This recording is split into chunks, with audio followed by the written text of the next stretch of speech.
عمرك في يوم من الأيام استشعرت نعمة ربنا عليك؟ معظم تفكيرك دايما إن نعمة ربنا في الرزق بتاع الفلوس والرزق بتاع العربيات والرزق بتاع العقارات والرزق بتاع الفلل والقصور، ودايما بتبص للي فوق منك، عشان كده دايما هتحس باكتئاب وتعب. ولكن أنا جاي أقولك على النعم الأغلى اللي محدش بيملكها غيرك.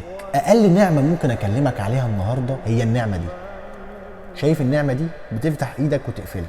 ربنا سبحانه وتعالى قال لك وإن تعدوا نعمة الله لا تحصوها. يعني الحركة ده اهي نعمة كبيرة قوي ما تعرفش تعدها. نعمة انك شايفني دلوقتي دي من اكبر النعم اللي ربنا انعم عليك بيها. نعمة السمع، طب نعمة اللسان اللي بتتكلم بيه وتاكل بيه وتشرب بيه. في حاجة مهمة جدا، بتحس بطعم الاكل والشرب، غيرك ما بيحسش بطعم الاكل والشرب.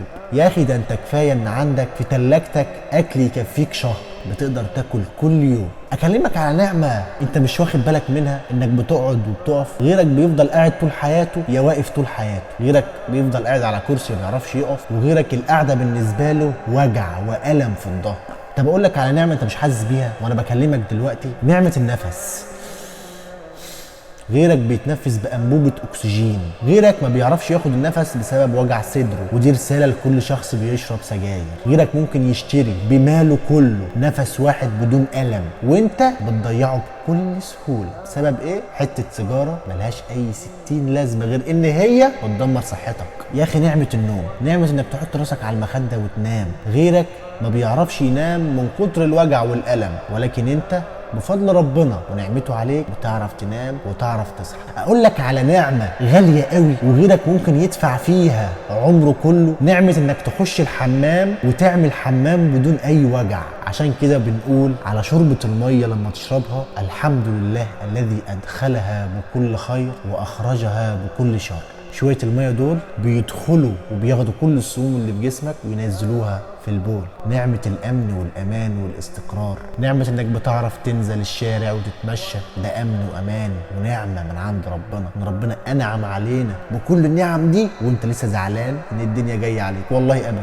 والله الدنيا ما جاية عليك، والله الدنيا ما جاية عليك خالص. ده انت غيرك بيتمنى ربع ايه، خمس اللي انت فيه. ولكن احنا تعودنا على نكران النعمة. شايف النعم دي كلها لو فضلت تحمد ربنا عليها من وانت في بطن امك نطفة لحد ما تموت مش هتكفي نعمة واحدة. عشان كده الراجل اللي كان داخل الجنة وقال لربنا يا رب انا داخل الجنة بعملي، انا ما عملتش سيئات، فربنا جاب نعمة من نعم، جاب له نعمة النظر وحطها في كفة وحط عمله في كفة، فرجحت نعمة النظر.